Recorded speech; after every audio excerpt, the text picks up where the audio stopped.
আমি প্রিয়া। আজকে আবারও আমার ভিডিওর মাধ্যমে কিছু গুরুত্বপূর্ণ কথা আলোচনা করতে চাই।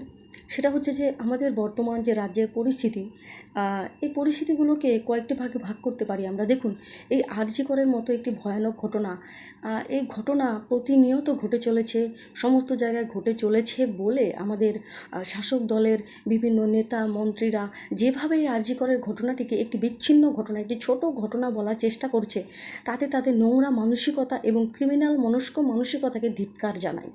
তাদেরকে ধিক্কার জানাই, সিএমকে ধিক্কার জানাই যে তিনি এবং তার কামুন্ডারা, তার চেলাপেলারা আজকে পর্যন্ত প্রতিনিয়ত এটা প্রমাণ করার চেষ্টা করছে যে এই যে আন্দোলন, এই যে মিছিল, এই যে প্রতিবাদগুলো হয়ে চলেছে, এই জঘন্যতম নরকীয় ঘটনার বিরুদ্ধে, এগুলো সব বিরোধীদের চক্রান্ত। মানে উঠতে বসতে সব কিছু বিরোধীদের চক্রান্ত, সব কিছু বিরোধীদের চক্রান্ত, সব কিছু বিরোধীদের চক্রান্তই বলে উনি মনে করেন। আচ্ছা, এই যে সন্দীপ ঘোষকে নিয়ে যা কিছু হচ্ছে, বা এই যে ঘটনা, সেখানে যে খুন করা হলো, সেই সেমিনার হলকে সিল করা হলো না, সেখানে অবাধ লোকজনের যাতায়াত, তার ডেড বডিকে পুড়িয়ে দেওয়া হলো, টিএমসির বিধায়ক দায়িত্ব নিয়ে পুড়িয়ে দিলেন, শাসক প্রশাসন দায়িত্ব নিয়ে পুড়িয়ে দিলেন, তার বাবা মার কোনো সেখানে প্রয়োজন হলো না। এই সমস্ত কিছু বিরোধী চক্রান্ত, এই সমস্ত কিছু বিরোধীরা করেছে।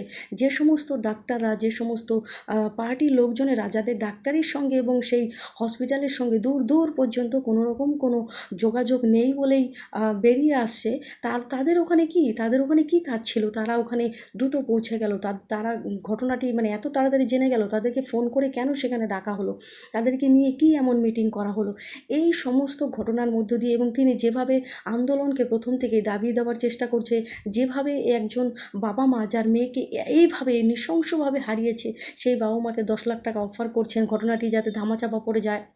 এবং শুধু এটা নয়, তিনি এবং তার ভাইপো মিলে সোশ্যাল মিডিয়াতে যে পোস্ট করেছে যে আমরা দ্রুত ওই রাজ্যে দেশে প্রতিনিয়ত রেপ খুন এসব হয়ে চলেছে, এর বিরুদ্ধে আইন চাই। 2019 সালে এ নিয়ে কেন্দ্র সরকার অলরেডি যে বারকোড বা বিভিন্ন যে সেফটির ব্যাপারগুলো আছে, এগুলো যে চালু করা, এগুলো অলরেডি চালু করে দিয়েছেন।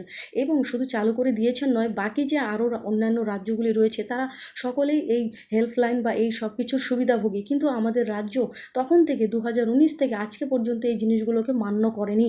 তারা কখনো এই হেল্পলাইন নাম্বার, এই ক্রাইম মানে এই শিশু সুরক্ষা, মহিলা সুরক্ষা আইন বা এই কোডগুলি কখনোই তারা ব্যবহার করেনি। আমাদের এই রাজ্যে এই সব কিছুর সংখ্যা হচ্ছে 0। তারপরেও তারা কি করে গলাবাজি করে, তারপরেও তারা কি করে নিজেদেরকে নির্দোষ প্রমাণ করে প্রতিটি ক্ষেত্রে। তারপরেও তাদেরকে কিছু একদল মানুষ, একদল চটিচাটাই বলবো না, অমানুষ বলবো না, কুকুর বলবো, আমার তো এদেরকে মানুষ বলে মনে হয় না, তারা সাপোর্ট করে যাচ্ছে। দেখুন, আমার কী লাভ? আজকে যেই দলই আসুক না কেন, আজকে টিএমসি যদি চলে যায়, যদি বিজেপি আসে, যদি সিপিএম আসে, যদি কংগ্রেস আসে, আমার তাতে কিন্তু কোনো লাভ নেই। পার্সোনালি আমার তাতে কোনো লাভ নেই। কিন্তু যে সত্যি যে অন্যায়টি হয়ে চলেছে বা যে অন্যায় হয়েছে, এই অন্যায়ের বিরুদ্ধে প্রতিবাদ আমরা করব না? আজকে যদি আমরা কেউ প্রতিবাদ করি, আমি একজন সাধারণ মানুষ, আমি যদি প্রতিবাদ করি, হয়তো আমাকেও কোনো পার্টির লিডার বলে চালিয়ে দেবে এরা। মানে এতটা নিচে নেমে গেছে এরা। এই কুণাল ঘোষ বলে একজন আছে, ব্যা ম্যা করতেই থাকে সবসময়, ক্যামেরা দেখলেই এর ফচর ফচর বেরিয়ে যায়, আলতু ফালতু বলতেই থাকে। আজকে পর্যন্ত বিচ্ছিন্ন ঘটনা বলে কান্নাকাটি করছে, এর একটি বিচ্ছিন্ন ঘটনা, সব বিরোধীদের চক্রান্ত, সব বিরোধীদের চক্রান্ত। মানে বিরোধীরা শিখিয়ে দিয়েছিল সন্দীপ ঘোষকে, যাও ডেড বডি, মরদেহ বাংলাদেশে পাচার করো, তারপরে শরীরের বিভিন্ন পার্টস বাংলাদেশে বিক্রি করো, চিকিৎসার বিভিন্ন সরঞ্জাম বাংলাদেশে বিক্রি করো, এগুলো শিখিয়ে দিয়েছিল। এই টাকা পয়সাগুলো কোথায় যায়? সরাসরি সব কিছু সিএমের সাথে জড়িত। সেই কারণেই তো আপনারা ভাবুন, একটি বেসিক সেন্স দিয়ে ভাবুন যে কেন তিনি উঠে পড়ে লেগেছেন। তিনি কি পারতেন না নিজের চেয়ার বাঁচানোর জন্য গুটি কয়েক, বড় মাথাই হোক না কেন, গুটি কয়েকজনকে জেলে ভরিয়ে দিতে? কিন্তু তিনি পারবেন না। তিনি বিনীত গোয়েলের মতো পুলিশকেও ধরবেন না, তিনি সন্দীপ ঘোষের মতো লোককেও ধরবেন না। কারণ জানেন, এদেরকে যদি ফাঁসি দিই, এদের যদি ফাঁসি হয় বা এরা যদি অপরাধী বলে ঘোষিত হয়, তবে তার নামটাও সবার আগে সুর করে বেরিয়ে আসবে। সেই কারণে তো আমরা সকলে দেখেছি এই ঘটনা। এবং আজকে যে 27শে আগস্ট যে প্রোটেস্ট এবং প্রোটেস্টের বিরুদ্ধে যেভাবে পুলিশদেরকে ব্যবহার করা হলো, সত্যি পুলিশ আপনাদেরকে স্যালুট। যখন রাজ্যে কোনো অরাজকতা সৃষ্টি হয়, যখন রাজ্যে কোনো খারাপ কিছু হয়, যখন রাজ্যে মানে খারাপ পরিস্থিতি নেমে আসে, যখন ক্রিমিনালকে ধরার সময় আসে, তখন রাজ্যের পুলিশ হাতে চুরি পরে বসে থাকে, ওড়না গায়ে দিয়ে, তখন তারা বাথরুমে গিয়ে লোকায়, তখন তাদের কাছে কোনো কিছু থাকে না। অথচ সাধারণ মানুষ যারা দেশের পতাকা নিয়ে মানে আন্দোলন করতে চান, নবান্ন অভিযান করতে চান, তাদেরকে এই নৃশংসভাবে বাধা দেওয়া হচ্ছে, তাদেরকে নৃশংসভাবে আটকানোর চেষ্টা করা হচ্ছে, গ্যাস ছোড়া হচ্ছে, জল ছোড়া হচ্ছে, লাঠিচার্জ করা হচ্ছে। মানে এগুলো কি কোনো মানে ছিল? তারা যত প্রশাসন যত আরও হিংস্র পদ্ধতি নেবে এদেরকে আটকানোর জন্য, আমি মনে করি সাধারণ মানুষ আরও তত হিংস্র হয়ে উঠবে। এটাই হচ্ছে বাস্তব। প্রত্যেক ক্রিয়ার কিন্তু প্রতিক্রিয়া থাকে, আর এটা তাই হতে চলেছে। আর তারপরে আবারও বলি, হ্যাঁ, আজকে আমার এই আরজিকর ঘটনাকে নিয়ে খুব ভয় হচ্ছে। কী ভয় হচ্ছে? সুশান্ত সিংয়ের মতোই কিন্তু কেসটি যাচ্ছে।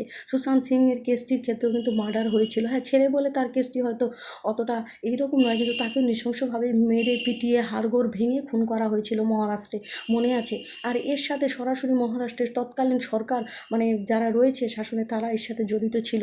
আর সেই কারণেই এই লোকে সিবিআই করেছে, সিবিআইকে দিয়েছে কেসটি। কিন্তু সিবিআই কি আদৌ পেরেছে? পারেনি। কী করে সিবিআই দিয়ে চক্কর কাটানো, এই সেই। তারপরে আপনারা দেখুন, আস্তে আস্তে বেরিয়ে আসলো ইডি, টাকা পয়সার ঘোটালা। তখন আরও একটি শাখা চলে এলো ইডি, তখন কার কার কে টাকা পয়সা নিয়েছে, কী করেছে সেই বিষয় চলে আসলো।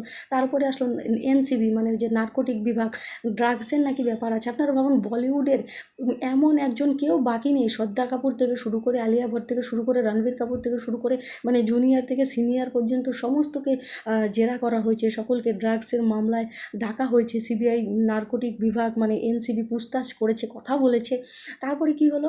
তাদের কিন্তু কিছুই বেরোলো না, তারা তাদের মতো রয়েছে। ইডি এনসিবির মতো এনসিবি হাওয়া হয়ে গেল, ইডির মতো ইডি হাওয়া হয়ে গেল।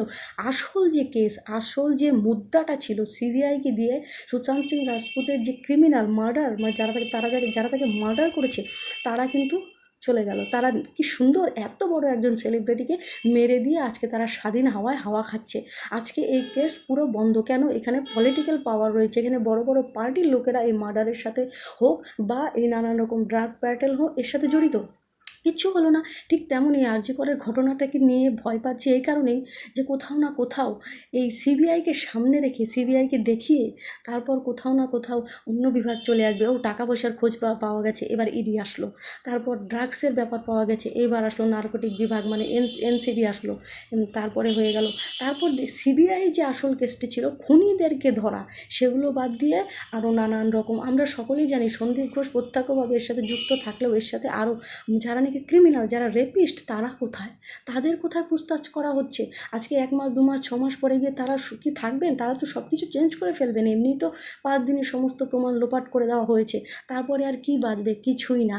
এই সিবিআই খেলা, এটা ওটা এসব এখন কোনো কিছু করতে পারবে না। এখন একমাত্র একটাই উপায়, যদি আমাদের মুখ্যমন্ত্রীকে সরানো যায়, তার জায়গায় যদি অন্য কোনো মুখ্যমন্ত্রী আসে এবং তাকে দিয়ে যদি এটা সিবিআইকে অর্ডার দেওয়া হয় যে যত বড়ই মাথা এর সাথে যুক্ত থাকুক না কেন, তাকে সরাসরি অ্যারেস্ট করতে হবে। তবে এই বিনীত গোয়েল, মমতা ব্যানার্জি থেকে শুরু করে, সন্দীপ ঘোষ থেকে শুরু করে সকলকে অ্যারেস্ট করা হবে এবং তারপর যদি কিছু বেরোয়। নয়তো এগুলো দিনের পর দিন চলবে, মানুষ ঠিক ভুলে যাবে। কদিন পরে আসে দুর্গাপুজোর আনন্দে মানুষ সব কিছু ভুলে যাবে।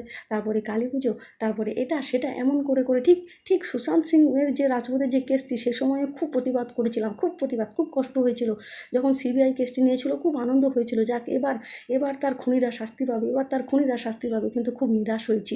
আজকে এতগুলো বছর হয়ে গেল, সত্যি খুব নিরাশ হয়েছি সেই ঘটনার পরে। আর সেই ঘটনার পরে বিশ্বাস হতে ইচ্ছে হয় না যে সত্যি আমরা ইনসাফ পাবো। আর আমাদের বাংলায় যেখানে এইরকম দুর্নীতিবাজ একদম সিএম বসে আছেন, সেখানে আমরা সবাই মানে কি বলবো, আমরা এখানে অন্যায়ের প্রতিবাদ হবে বা অন্যায়কারীকে আমরা শাস্তি দিতে নিজের চোখে জ্যান্ত অবস্থায় দেখতে পারবো ভাবছি না। হয়তো আমি মরে যাব, তারপরে ওই কেস চলতেই থাকবে। আমাদের পশ্চিমবঙ্গের অবস্থা, আমাদের দেশের আইন ব্যবস্থার অবস্থা ঠিক এই রকমই। হ্যাঁ, অন্যান্য রাজ্যের তুলনায় এরা কথায় কথায় টেনে থাকে, কিন্তু অন্যান্য রাজ্যে কিন্তু দোষীদেরকে ছাপানো হয় না। যেমন যোগীর রাজ্যে আমরা দেখছি সরাসরি গুলি করে দেওয়া হয়, সরাসরি অ্যারেস্ট করা হয়। হ্যাঁ, ক্রাইম হচ্ছে, এটা আমি বলবো না যে ক্রাইম হচ্ছে না, পুরো দেশে অবশ্যই ক্রাইম হচ্ছে, কিন্তু কোনো রাজ্যে কোথাও ক্রিমিনালকে লুকোনোর চেষ্টা হচ্ছে না। শুধুমাত্র আমাদের পশ্চিমবাংলায় ক্রাইমও হচ্ছে, ক্রিমিনালকে লুকোনোর ব্যবস্থাও করা হচ্ছে এবং নেতা মন্ত্রীদের বড় বড় ভাষণও দিয়ে যাচ্ছে তারা, বিচ্ছিন্ন ঘটনা অমুক সময়। যাই হোক, প্রত্যেকে প্রতিবাদে সজাগ থাকো। এইবার অন্তত একটা কিছু না হলে পরে সত্যি এ রাজ্য কেন, এ রাজ্যে আমাদের হয়তো বাঁচাটাই একটা মানে কঠিন হয়ে যাবে। আমরা হয়তো এই রাজ্যে সুস্থভাবে আর বাঁচতে পারবো না, রাজ্যটা পুরোপুরি শেষ হয়ে যাবে। এমনিই তো দেখতেই পারছো কত দিক থেকে আমরা ভেঙে পড়েছি, কত কোটি কোটি টাকা ঋণ করে রেখেছি কেন্দ্রের থেকে, কত সুযোগ সুবিধা কেন্দ্র থেকে আমরা পেতাম, কত বাজেট পেয়েছি তার কোনো হিসেব নেই, কত মানে কি বলবো, কত কিছু এ নিজেই চালায়, এ নিজেই চিফ মিনিস্টার, নিজেই হোম মিনিস্টার, নিজেই পুলিশ মন্ত্রী, নিজেই স্বাস্থ্যমন্ত্রী, এ পুরো নিজেই পুরো রাজ্যের মালিক, মানে রাজ্যটিকে নিজের বাপের সম্পত্তি ভেবে কিনে রেখেছে, বাস এটুকুই, আর কিছু বলতে চাই না।